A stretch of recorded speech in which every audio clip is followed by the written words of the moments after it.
Welcome to one of the most chilling cases buried beneath America's forgotten archives, a story sealed in dust and silence for more than a century. Tonight, you are not just a listener, you are a witness.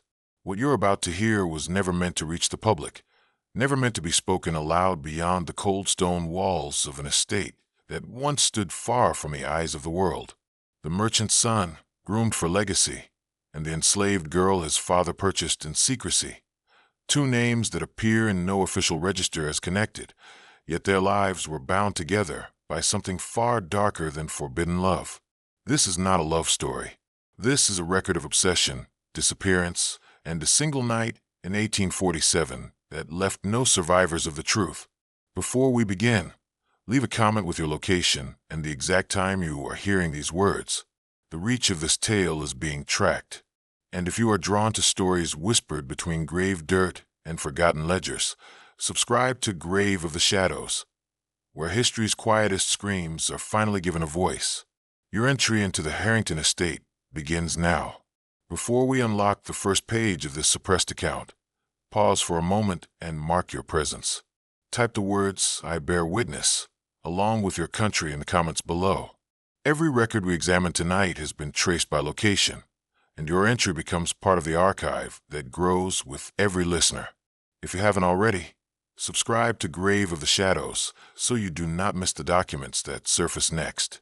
What follows has no confirmed ending, and once you proceed, your name is counted among those who chose to know. In the year 1847, just beyond the site of Charleston's bustling port and the polished facades of merchant homes, there stood an estate known only in ledgers as Harrington Grounds. Locals referred to it in hushed tones as the house beyond the river fog, for each morning a pale mist would coil around the magnolia trees like smoke rising from unseen fires. White columns framed the manor's front entrance, their surfaces smooth and cold, untouched by decay but strangely lifeless, as though the house itself refused to age like other structures of its time.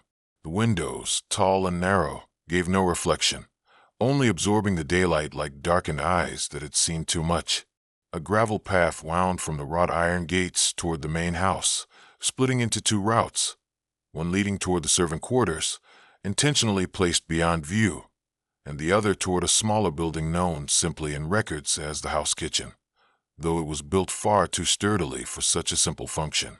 Travelers passing along the river road often remarked that the estate seemed unusually still, even during harvest season when most plantations echoed with labor.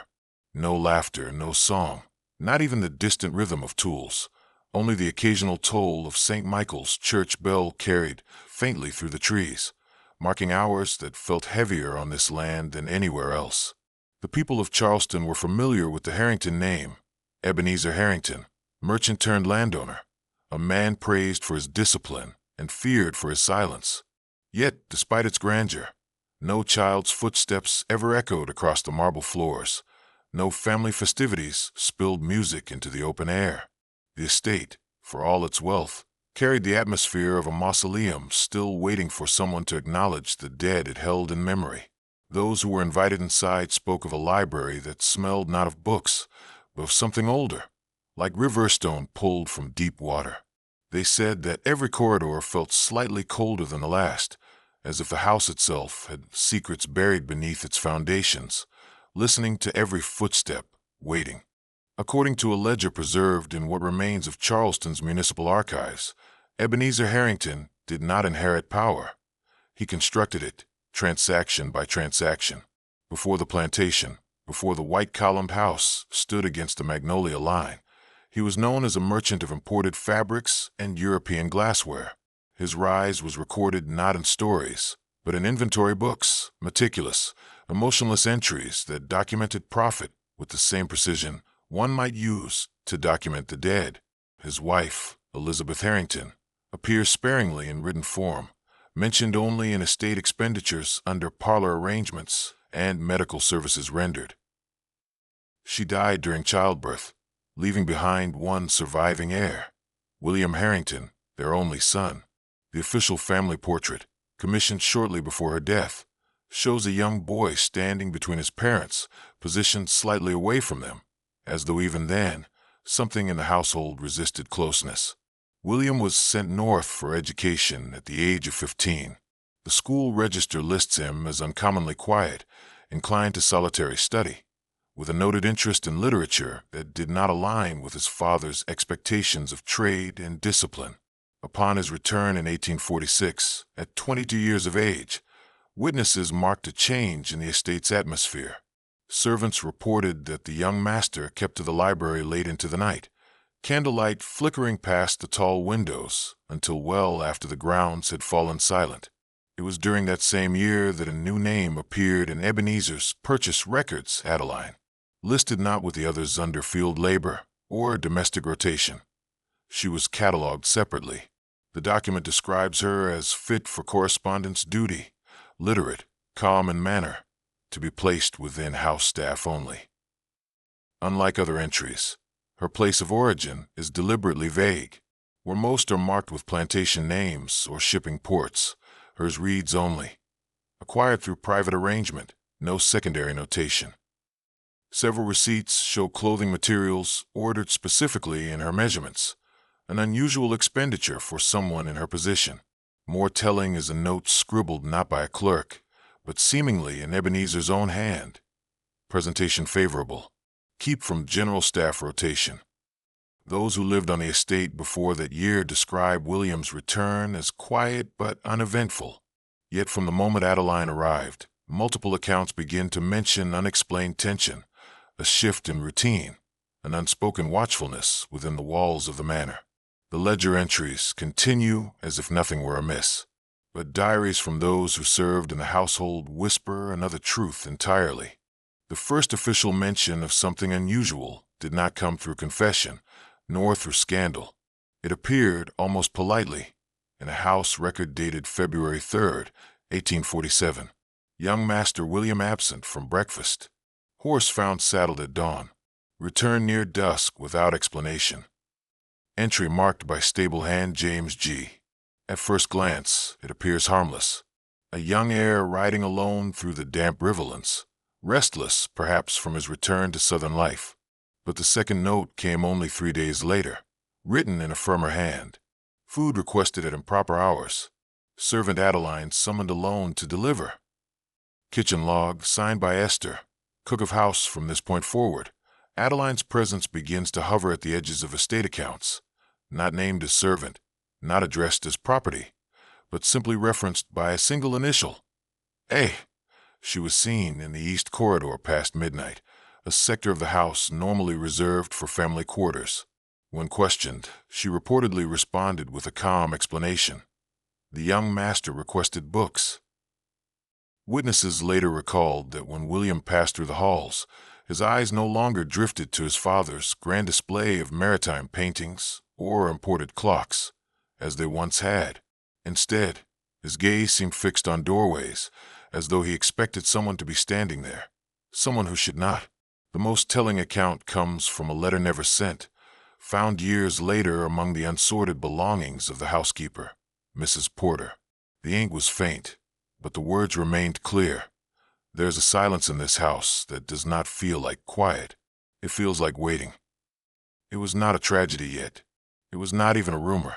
But every servant who walked the halls claimed they could feel something shifting, like a door slowly opening somewhere far within the walls, even though no one had yet heard it move.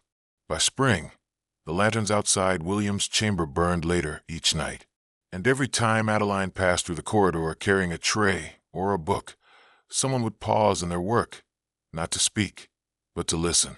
By late spring of 1847, the Harrington Estate began to generate what neighbors called quiet stories. No one spoke of scandal. Instead, they spoke in unfinished sentences. James Green, stable master, unfiled note, recovered 1892, saw Master William return from the river path before sunrise. Cloak soaked through, did not speak. Saddle was wet, but sky was clear. He looked as if he had ridden through water, not along it. Esther cook, to housekeeper, overheard. He takes his supper at strange hours now. Doesn't wait for the bell. Only asks for A to bring it. Says no one else must be disturbed. Anonymous field hand, oral recollection. recorded in 1934 WPA archive. Sometimes, just before morning, I saw a light flicker in the back library, like a candle someone was trying to hide. I once thought I glimpsed two shadows, but only one left when the door opened. On May 11th, a visitor by the name of Mr. Rutledge dined briefly with Ebenezer. In a letter to his wife, he noted, "The boy has changed. His manner is not rebellious, not outwardly so, but there is something in his countenance that suggests he is no longer aligned with his household. His eyes are elsewhere." Meanwhile, the staff began altering their paths through the manor. They avoided the east corridors at night, claiming the floors there produced footsteps that did not match any living pace. When questioned directly about these claims, they fell silent. One log entry, author unknown, the handwriting too careful to belong to ordinary staff, simply read, "Do not follow them with your eyes. He watches for that." By June, the atmosphere had hardened into something wordless.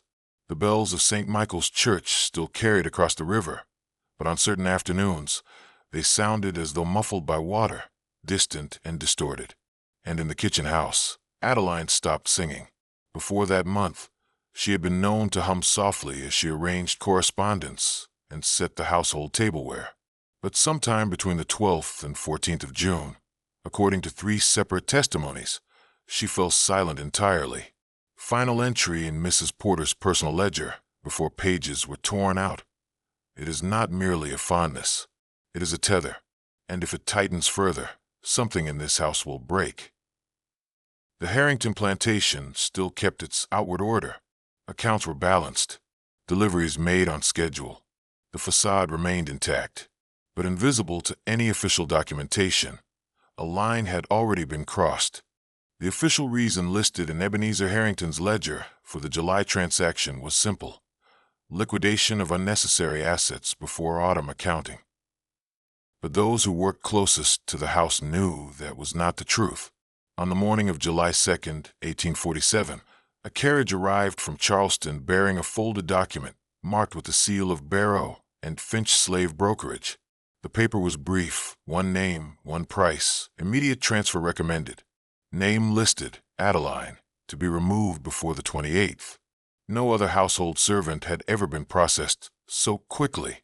Mrs. Porter later wrote in a note never sent, "He did not simply wish her gone. He wished her erased." That same evening, William requested a private audience with his father in the study.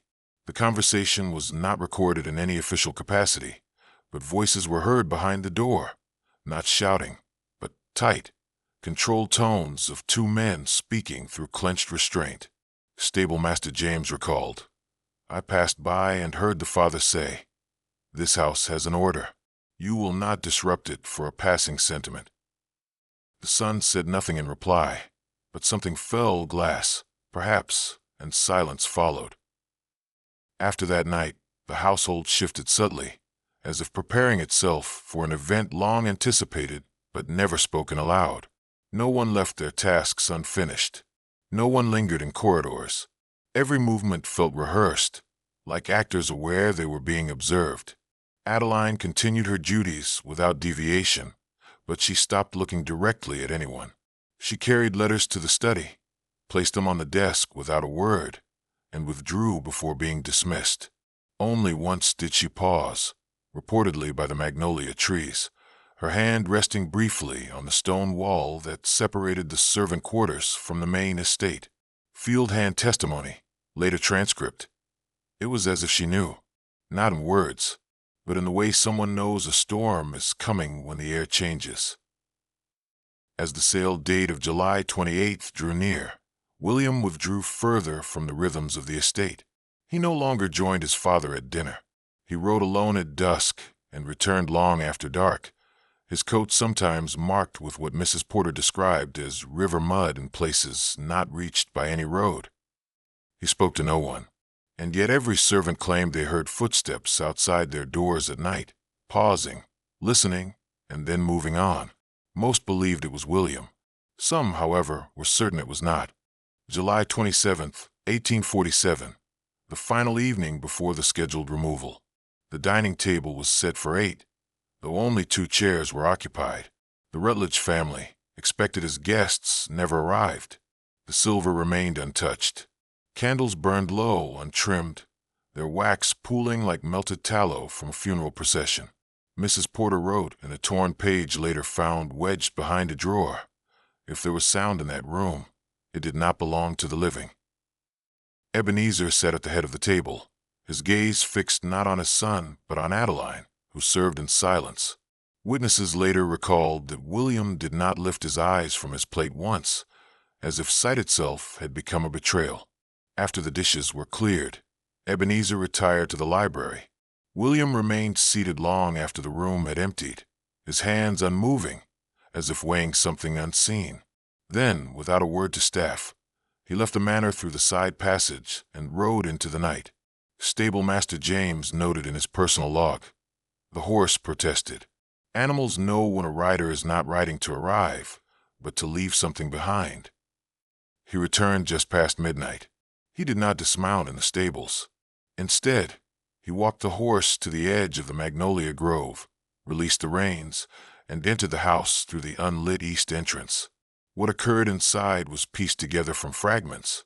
At approximately 2:11 a.m., a crash echoed through the manor like a thunderclap. Mrs. Porter, alarmed, descended the staircase. The sound had come from the library. Through the half-open door, she saw Ebenezer standing, one hand gripping the desk for support, his face drained of color.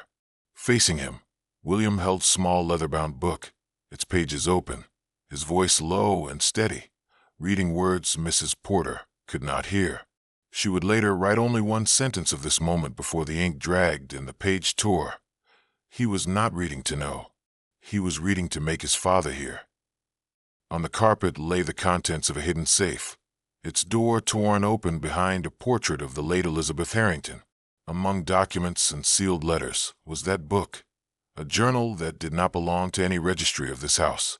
What precisely was written there remains unknown, but Ebenezer collapsed within moments, struck by what the physician would later call a sudden and catastrophic cerebral event. At dawn, the household gathered in stunned silence.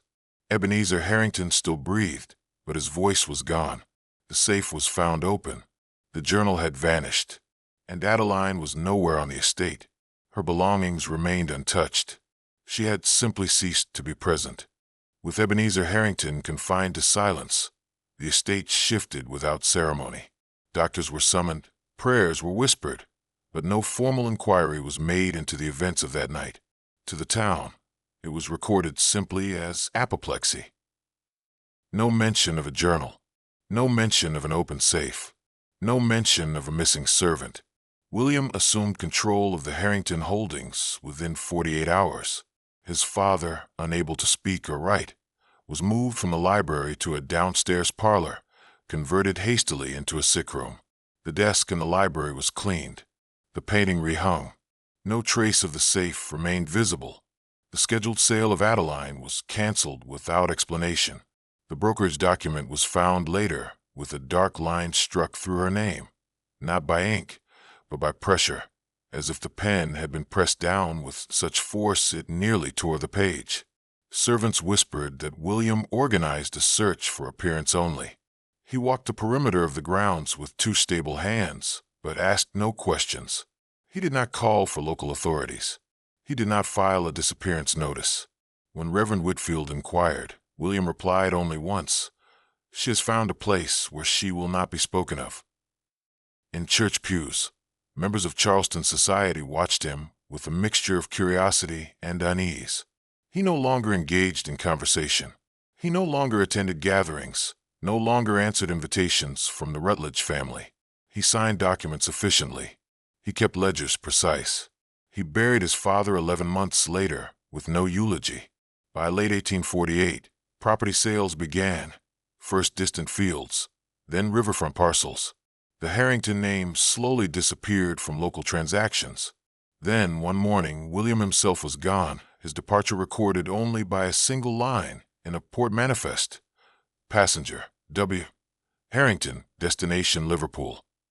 Beside his name, written in a different hand and nearly illegible due to abrasion, was a brief note, accompanied by Mrs. W.H. No such woman existed in any record of Charleston society, and no one in town spoke Adeline's name again. Years passed. The Harrington Estate changed hands, its walls repainted, its history reduced to a single sentence in a property transfer record. No tour guide spoke of the night. The library doors rattled with a truth too heavy for one house to bear. No formal obituary named a woman called Adeline, but history has a way of leaving traces where no one expects them. In a small museum far from Charleston, a landscape painting hangs without fanfare. It shows a magnolia-lined wall and a figure with her face turned slightly away from the viewer. In the lower corner, almost invisible beneath a wash of pale pigment, are two initials, A.H. Visitors do not pause long before it. They do not know the house once stood behind that wall. They do not know a merchant's son once read a journal aloud until his father fell silent forever. They simply move on, unaware that some stories survive not in words, but in the space between brush strokes. And somewhere in the archives of forgotten names, a single annotation exists with no author. She was never sold. She walked out of the record instead. Some houses burn, some ledgers fade, but certain truths remain, not written, but remembered by the silence they leave behind.